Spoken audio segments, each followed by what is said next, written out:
Today on the Hot Zone, the U.S. is paying Mexico $5 billion to stop immigration. Wait, what? And this year's hurricane survivors forgotten by the media, but still picking up the pieces. We'll break it all down for you on the Hot Zone. This is the Hot Zone. Engaging with the news in a whole new way, international war correspondent Chuck Holton brings insight into areas of crisis and lets you help those affected.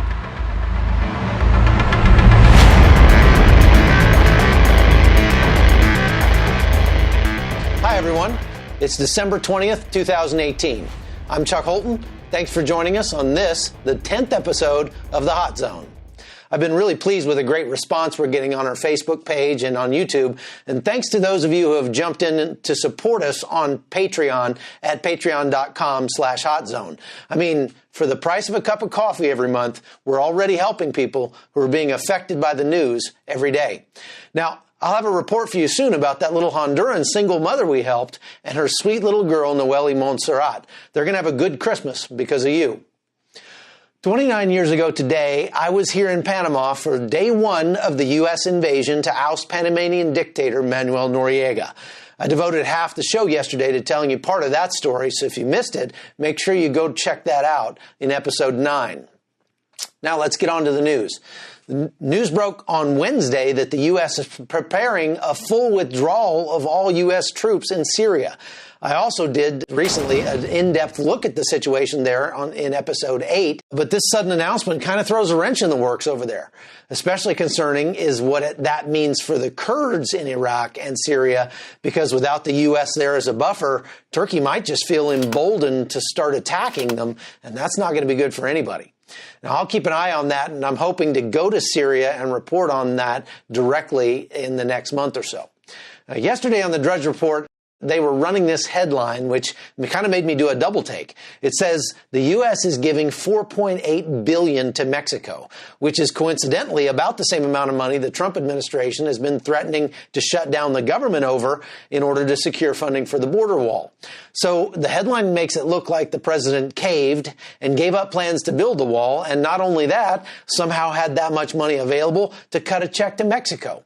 Even the AP article on the subject led with the headline, quote, U.S. pledges $10 billion in aid for Central America and Southern Mexico. Now, this is the epitome of dishonest reporting, because most people won't read any further than that headline. But it didn't take much journalisming for me to figure out the details of the actual story. So here it is. No, the president didn't just cut a check for $10 billion of the people's treasure to Central America. No, the president didn't just throw in the towel on building the border wall. Listen, there are a few government-run organizations that actually make money and don't cost the U.S. taxpayer anything. Some federal law enforcement agencies, for example, bring in more money than they spend through seizures of drug money and property owned by the dealers they arrest. Another agency like that is called the Overseas Private Investment Corporation, or OPIC. It's a U.S. government agency that gives loans to U.S. businesses to help them invest in overseas developing markets. They do this to help advance U.S. public policy and national security. And they actually make a profit because the businesses they help get started pay back those loans with interest. So they really don't cost the U.S. taxpayer a dime. The pledges being reported in the news are being made through OPIC. That agency has struck a deal with the Mexican government and other Central American countries to increase the number of loans and investments they'll encourage in that region to try to increase economic opportunity for Central Americans through the investment of U.S. businesses. And that's exactly what I've been saying is one of the ways that we can discourage people from coming to the U.S. and looking for jobs. It won't cost the U.S. taxpayer anything. If anything, it'll make a few U.S. taxpayers some money by helping them start businesses that are profitable in Central America. I mean, hey, maybe I should ask for a loan to expand my business here. All right, so there are a couple different ways that investment in Latin America can help people down here in Central America not have to run for the United States to have a better life. One is to start small businesses. So this is the gym that I started down here. This is Carlitos. He gets paid to help out around here, clean the gym, and make sure people pay their bills. But there's an even better way, I think, to help people not have to go to the U.S., but be able to actually work there. And that's to give them the opportunity to work remotely. And that's what I've done here with my production company, my video production company that I have down here in Panama as well. So these are a couple of people who work for me that are basically helping with the stock footage business that I have. And what that means is when I come back from a trip, I take the footage I shoot, I download it to these guys, they process it and then upload it and put it up for sale. And so essentially they're working in the United States right now, but they're doing it from here in Latin America. And that allows them to stay with their families, to not have to leave everything they've always known, and to actually make a better living because the money that they make goes farther here than it would in the United States. One of my best friends here in Panama, Graham Davis, came up with what I think is an even better long-term solution to help people in Latin America not have to run to the United States, but to help them right where they are. Honduras, Honduras. The massive caravan currently making its way north through Mexico is no isolated event. Immigrants from around the world have traveled this route for decades. Making the 1,400-mile trek is always a difficult and dangerous undertaking. It would be all but impossible if it weren't for some organizations that encourage and assist these travelers on their way. This most recent caravan has prompted many to ask about who is helping facilitate what's becoming one of the largest mass migrations in modern history. Mexico recently elected a pro-migrant president, but the Mexican government is having trouble deciding how or even if they should help these migrants who have come into their country illegally. So I'm just outside of Tapachula in southern Mexico, and a group of migrants just walked by. They're behind the main group, but it's still a couple hundred people, and they were stopped by some immigration agents in several immigration vans, basically just encouraging them to take the legal steps necessary to declare asylum in Mexico. But the migrants didn't like that idea and they ran off. And so now the police and the immigration authorities are kind of standing around trying to figure out what to do. I don't think anyone can see these images of women marching in the hot sun or sleeping on the streets at night with their babies and not have it tug at their heartstrings. But many people are starting to ask whether or not charity has to include encouraging people to make bad choices. They don't need to leave. They can stay, set in roots, and develop their own land. Graham and Nicole Davis moved to Central America 5 years ago to help young people break the cycle of violence and poverty. We have based our foundation on the obvious principles that it makes more sense to meet people where they are. It's much more cost effective and it's much more successful than moving them across borders and forcing them into a new education system. We meet them right where they are and care for them, and they grow. We're earning the right to be heard by moving into their neighborhood and educating them. Our students aren't running for the border.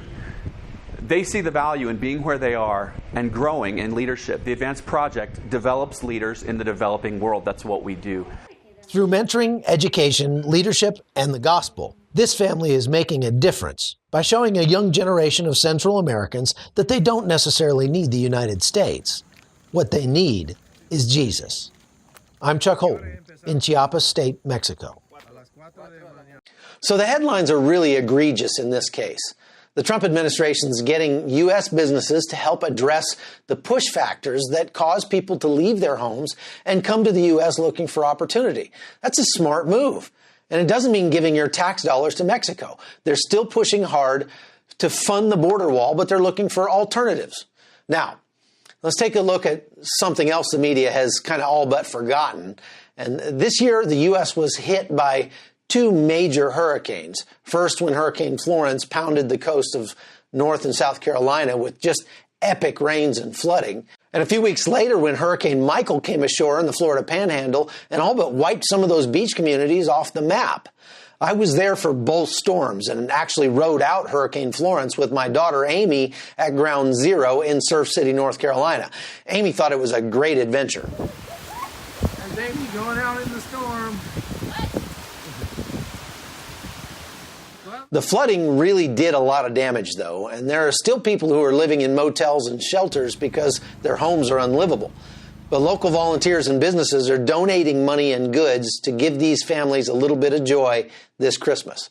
In Lumberton, North Carolina, which is one of those communities that was hardest hit, community groups came together this week and threw a huge Christmas party for 35 families who still don't have a place to live. Now, I love seeing stuff like this, don't you?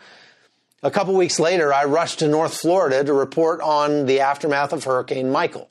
And the destruction there was quite a bit worse than what we saw in Florence because the incredible winds spawned by that storm were just unbelievable. I mean, I saw a cargo train that had been tipped on its side by the force of the wind. How hard does the wind have to blow to flip over a train? I spent 3 days flying around in a helicopter surveying the damage there, and it was just so much destruction. And I'm sure people on the ground wondered how to even begin putting their lives back together.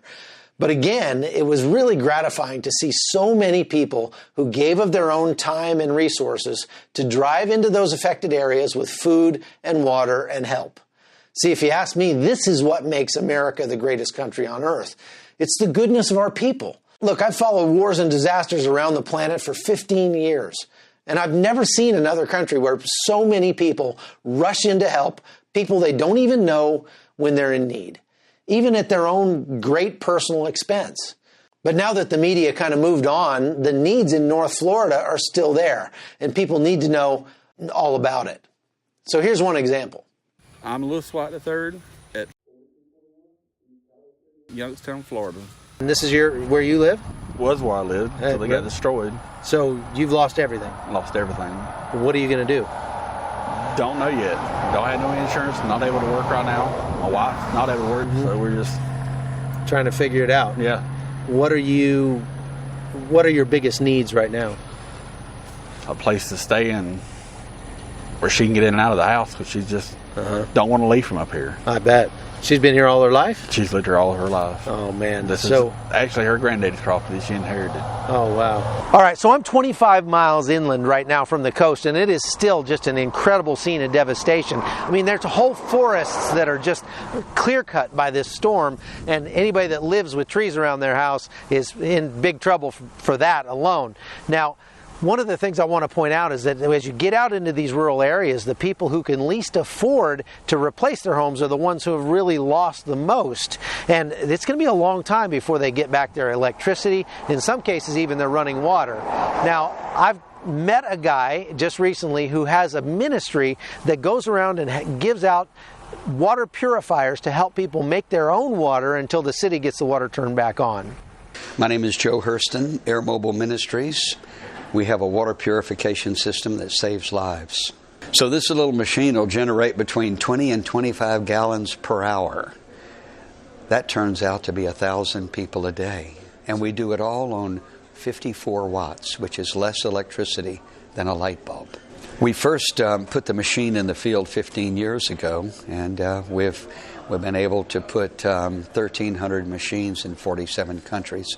Literally hundreds of thousands of people are drinking clean water today because of this machine.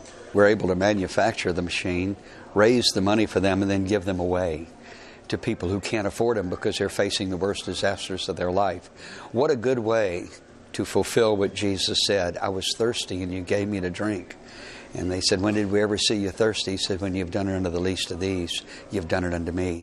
Now, I spent several days with Joe Hurston during Hurricane Michael, and I can tell you he's the real deal. He builds these amazing water filters at his home and then raises money so he can give them away to people in need. Over 1,000 already. I love that. If you'd like to partner with Joe or find out more about his ministry, just go to airmobile.org and you can read all about it. And if you'd like to help that man in the video that you saw, you can donate to support this podcast at patreon.com/hotzone or PayPal me at hotzoneholton@gmail.com. Any money we get before Christmas, I'll send on to Lewis White III to help his family with their ongoing recovery. Well, there's so much more we could talk about today, but we're out of time. I hope you're getting into the Christmas spirit, and what better way to do that than to help somebody in need?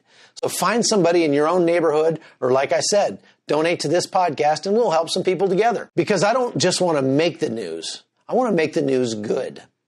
So I'm Chuck Holton. See you tomorrow. Thanks for being with us on The Hot Zone. The Hot Zone is produced by Amy Holton and Livefire Media. Copyright 2019.